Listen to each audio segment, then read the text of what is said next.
Hi there, welcome to this lecture series on matrix algebra. This is lecture 30, part 2. We continue our discussion on quadratic forms. Let's now take an example on diagonalization of a quadratic form. So consider the quadratic form, let's say qx equal x1 squared plus 5 x2 squared plus 3 times x1 and x2. So we can write it as a matrix quadratic form in a unique way by forming this symmetric A matrix, as we have discussed in the first part of the lecture, and then have the row vector x1, x2 times this matrix A and times the column.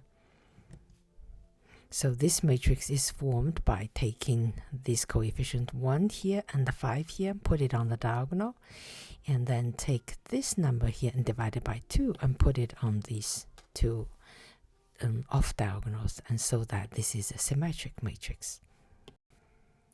Now we diagonalize this symmetric matrix, let's call it A, and we know that we need to compute the eigenvalues and the eigenvectors. The first step is to form the characteristic polynomial by computing this determinant, and if we put in the numbers and work out is this product minus that product and simplify it, and we get this expression.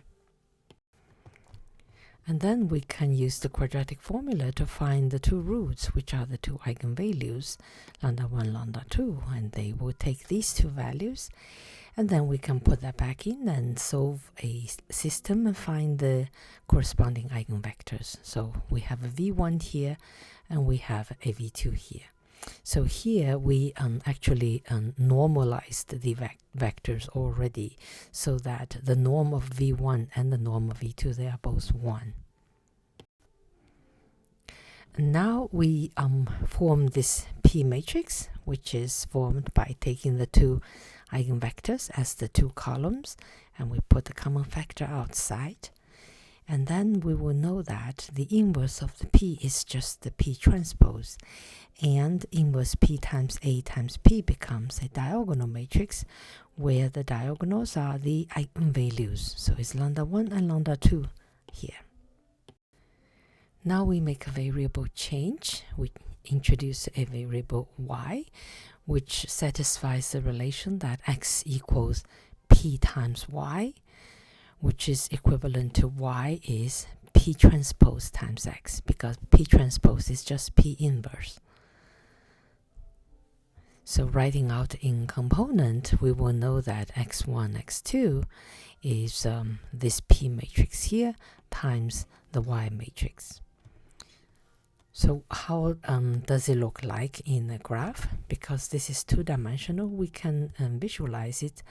Let's say if this is x1 and this is x2, and then we have the two eigenvectors v1 and v2, and they are perpendicular because they are eigenvectors of a symmetric matrix of different eigenvalues. And then what we are doing here will be, we will take the direction v1 to be my y1 and the direction of v2 to be my y2.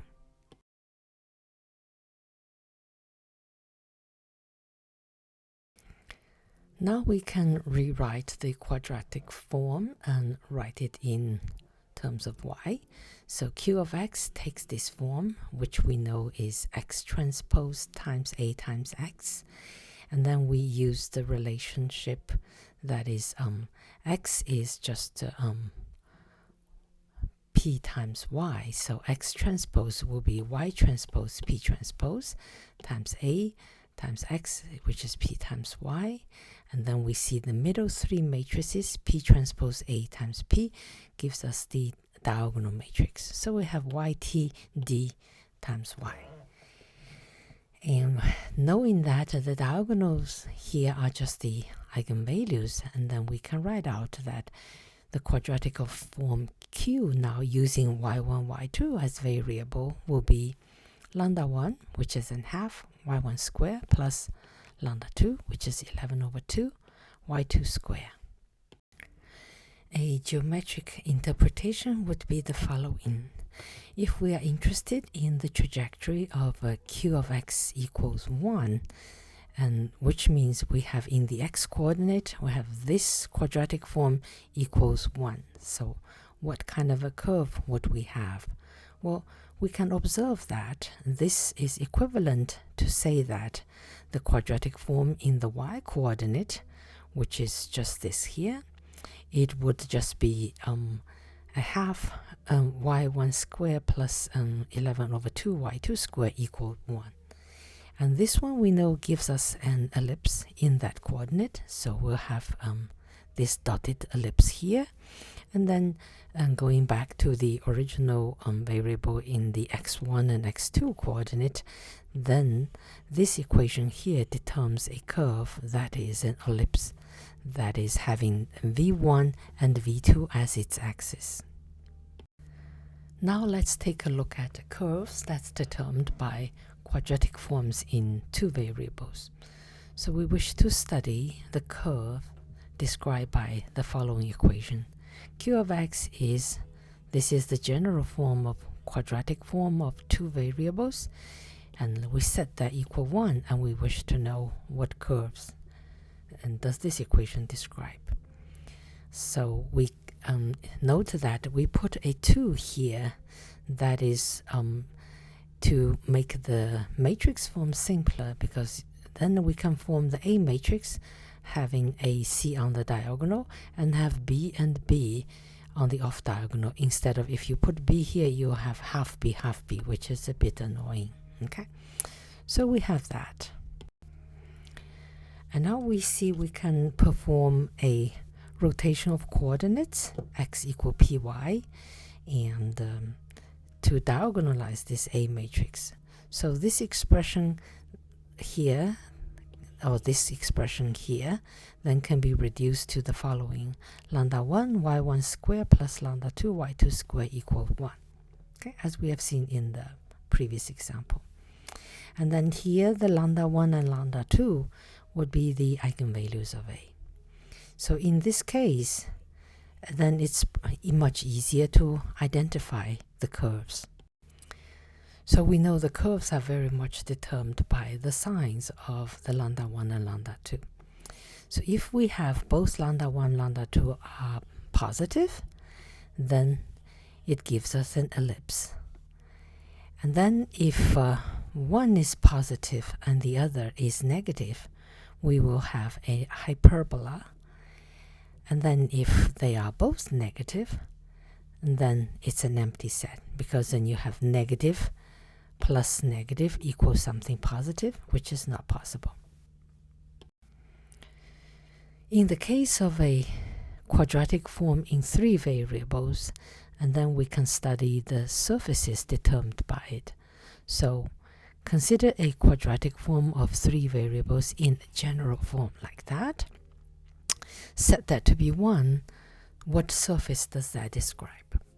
So note again, we put 2 here, 2 times D, 2 times E, and 2 times F, such that the A matrix now will just contain these coefficients.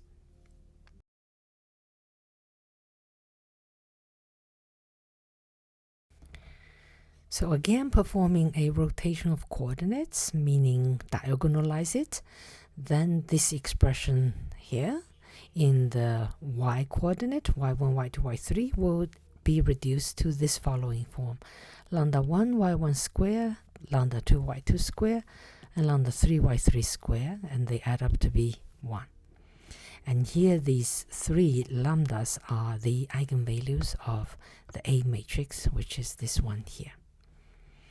And then we know different types of surfaces can be obtained depending on the sign of these 3 eigenvalues. And so here is a list of possibilities. If the 3 variables are all positive, then we will get an ellipsoid in this graph here. And second, if 2 of them are positive and 1 is negative, then we will get a one-sheet hyperboloid, which is this one. And the third case is that 2 of them are negative and 1 of them is positive. And then this gives us a two-sheet hyperbola in this graph here. And then the fourth case is if they're all negative, and then this equation would never hold, and then we have the empty set. Well, let's take an example. We have a quadratic form of 3 variables given like that, and we want to find out what kind of a surface does it determine if we set the value to be 1. Okay, so we know we want to write it in this matrix form and form this A matrix, which is symmetric, which takes this and the so it's -1, 0, -1 will be on the diagonal, and then half of this will be distributed here, and half of this will be distributed here, and then these are 0. Okay, so that's a symmetric A matrix. So we know that the eigenvalue of A is important, so we can work out, we know how to do the eigenvalues, and we find that lambda 1 is -2, lambda 2 is -1, and lambda 3 is 1. So we see that 2 of them are negative and 1 is positive. So this means we can do a rotation of coordinates or diagonalize the A matrix such that setting this quadratic form equals to 1 will be equivalent to, in the new coordinate y1, y2, y3, with just the eigenvalues here equals 1. And then we see that 2 of them are negative, 1 of them is positive. Then this equation here represents a two-sheet hyperboloid. Okay, take a second example. And let's say this is our Q, and then we can form the matrix B, a symmetric matrix, uniquely as this. So 5, 6, 5 will be the coefficient here, 5 and the 6 and the 5. And this 2 will be divided by 2, we'll get 1 here. And then this -2 divided by 2 will get -1 here. And then the third term is 0. So we know that we'll need to compute the eigenvalues of the matrix B, and working that out, and you see that lambda 1 is 4, lambda 2 is 5, and lambda 3 is 7. And we see that they're all positive. Okay, so following the discussion we have had so far, we can conclude that after the rotation of coordinates, this equation equals 1 would be equivalent to this equation equals 1 in the y coordinates, and where these coefficients are lambda 1, lambda 2, and lambda 3. And we see that they're all positive, and we know this equation describes an ellipsoid. So that is the end for this lecture, our discussion on quadratic forms. And next time we'll be looking at something called positive definite matrices, and with lots of special properties of that. Okay, so I hope you enjoy this lecture, and I'll see you next time.